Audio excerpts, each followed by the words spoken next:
Hello everyone, मेरे YouTube channel में आप सबका स्वागत है। अगर आप एनसीईआरटी की इंग्लिश और सामाजिक पढ़ना चाहते हैं तो इस चैनल को सब्सक्राइब करें और बेल आइकन को दबाएं ताकि आपको सारे नोटिफिकेशन मिलते रहे।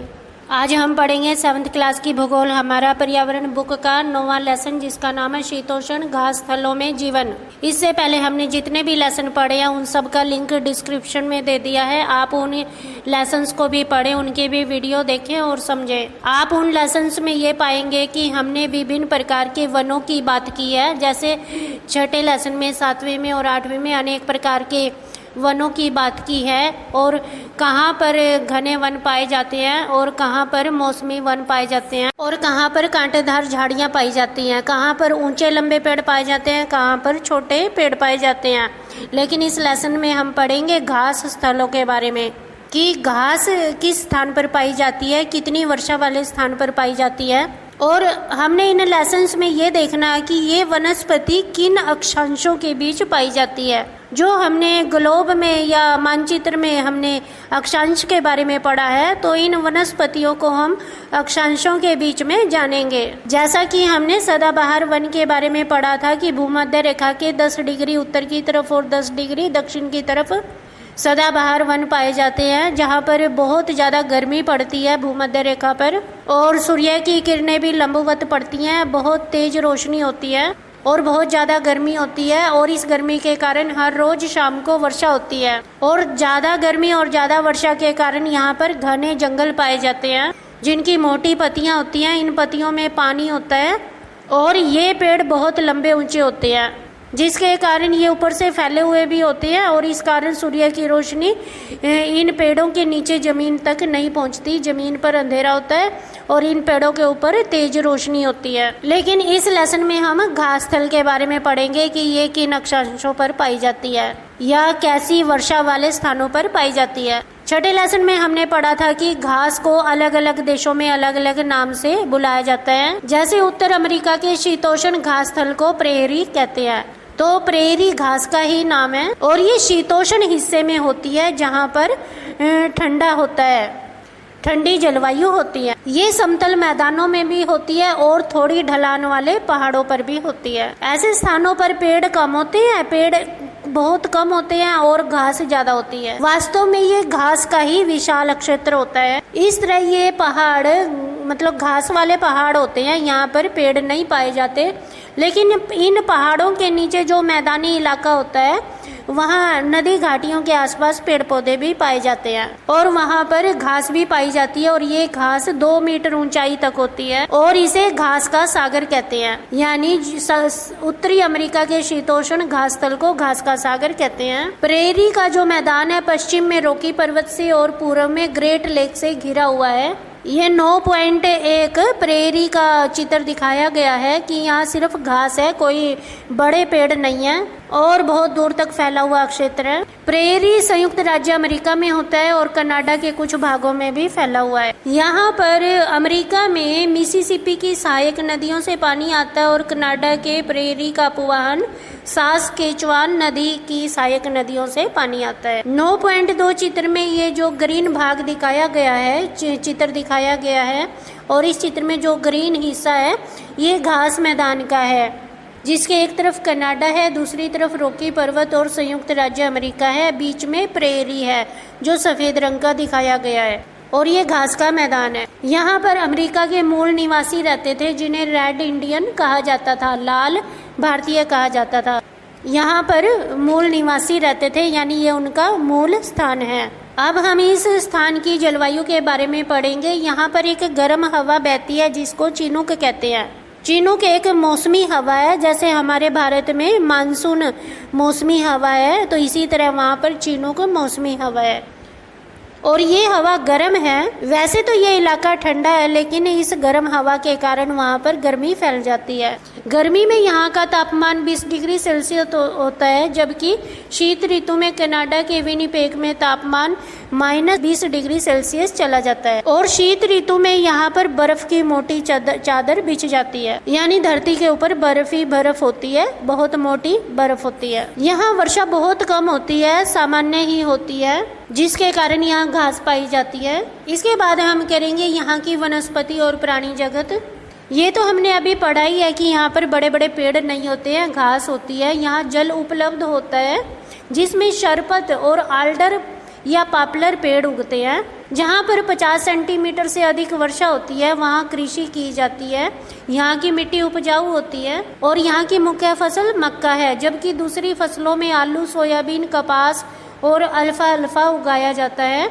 और जिन क्षेत्रों में काफ़ी कम वर्षा होती है वहाँ पर घास छोटी और नुकीली होती है। ये प्रदेश मवेशियों के लिए अच्छे माने जाते हैं। विशाल मवेशी फार्म को रेंच एवं उसकी देखभाल करने वाले को काउबॉय कहते हैं। विशाल मवेशी फार्म को रेंच कहते हैं और जो इनकी देखभाल करने वाले लड़के होते हैं, बॉय माना लड़का, काऊ माना गाय, तो इन भैंसों की देखभाल करने वाले लड़कों को काउबॉय कहते हैं। बाइसन अमेरिका की भैंस का नाम है। इन पशुओं का शिकार किया जाता है, इसलिए ये आजकल लुप्त हो गए हैं। ये जानवर नहीं पाए जाते हैं अब, या फिर इनको सुरक्षित रखने के लिए वन्य जीव सुरक्षित कर दिए गए हैं। इन प्रदेशों में पाए जाने वाले और जानवर खरगोश, काईकोट, गोफर और प्रेरी कुत्ता भी है। यहाँ के लोग कंबाइन के द्वारा खेती करते हैं या फसल काटते हैं। अब हम पढ़ेंगे यहाँ के लोग क्या काम करते हैं। यहाँ के लोग बहुत मेहनती होते हैं और उन्होंने टेक्नोलॉजी का खूब विकास किया है। संयुक्त राज्य अमेरिका और कनाडा विकसित देशों में माने जाते हैं और यहाँ के लोग वैज्ञानिक विधियों जैसे ट्रैक्टर, हार्वेस्टर और कंबाइन के द्वारा खेती करते हैं। यहाँ पर गेहूं की बहुत ज़्यादा खेती की जाती है, इसलिए इसे विश्व का धान्यागार कहा जाता है या अन्न का भंडारण कहा जाता है। अमेरिका को विश्व का धान्यागार कहा जाता है। इन लोगों का दूसरा मुख्य धंधा पशुपालन है। ग्रेट लेक लेकर पूर्व में अटलांटिक तक डेयरी फैली हुई है। दूध उत्पादन के लिए ये पशु पालते हैं। तो इस तरह से हम देखें कि खेती करना और पशु पालना इनका मुख्य काम धंधा है। यहाँ पर खनिज पदार्थ भी पाए जाते हैं जैसे कोयला, लोहा, और इसलिए यहाँ पर सड़क, रेल और नहर भी बनाई जाती हैं। विश्व का सबसे बड़ा औद्योगिक प्रदेश बन गया है। अमेरिका और कनाडा विश्व का सबसे ज़्यादा अमीर देश माना जाता है। इस तरह हम देखेंगे तो संयुक्त राज्य अमेरिका में जो प्रेरी के मैदान हैं वो किन देशों में हैं? वो शिकागो, मिनियापोलिस, इंडियानापोलिस, कनसास और डेनवर है। इसी तरह जो कनाडा के देश हैं वो एडमोंटन, सैस्काटून, कैलगरी और विनिपेग है। आपके लिए ये नाम मुश्किल लग रहे होंगे क्योंकि आपने ये पहले कभी नहीं सुने हैं। अगर आप इन नामों को बार बार सुनेंगे, आप बार बार वीडियो चलाए और इन नामों को सुनेंगे तो आपको ये नाम आसानी से याद हो जाएंगे। कोई भी अक्षर इसलिए मुश्किल लगता है क्योंकि वो आपने पहले कभी नहीं सुना है, इसलिए आप उसको बार बार सुने ताकि वो शब्द आपके लिए नया ना रहे और वो आपको याद हो जाएगा। इसीलिए मैं आपके लिए वीडियो बना रही हूँ ताकि आप वीडियो के ब्लू वर्ड्स को टच कीजिए, वीडियो चलेगी और वीडियो ने बोलना है और आपने केवल सुनना है। आगे हम पढ़ेंगे वेल्ड के बारे में। जैसा कि हमने पहले भी कहा कि घास को अलग अलग स्थानों पर अलग अलग नाम से बुलाया जाता है। तो दक्षिण अफ्रीका में घास को वेल्ड कहते हैं। वहाँ पर भी ये शीतोष्ण इलाके में पाई जाती है। जो इलाके ठंडे होते हैं वहाँ पर घास पाई जाती है।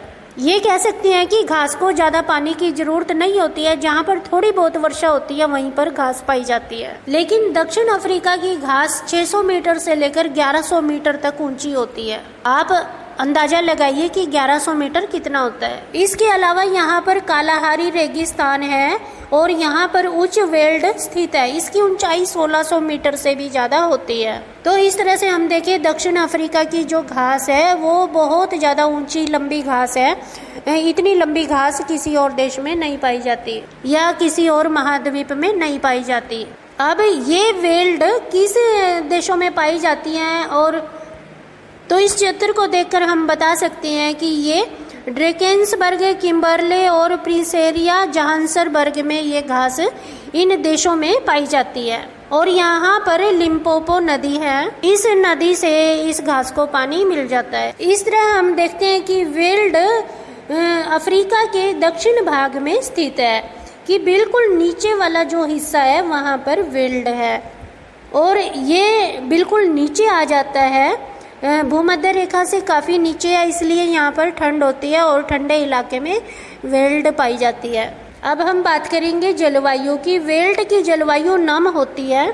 यहाँ जो शीत ऋतु होती है वो शुष्क होती है कि उसमें ज़्यादा पानी नहीं होता, सूखी जलवायु होती है और यह तापमान 5 डिग्री सेल्सियस से 10 डिग्री सेल्सियस के बीच में रहता है। और यहाँ पर जुलाई सबसे ठंडा महीना माना जाता है। गर्मी की ऋतु बहुत थोड़े समय के लिए होती है। गर्मी की ऋतु में जोहान्सबर्ग का तापमान 20 डिग्री सेल्सियस माना जाता है या नोट किया जाता है। वेल्ट क्षेत्र में वर्षा नवंबर से फरवरी के बीच में होती है।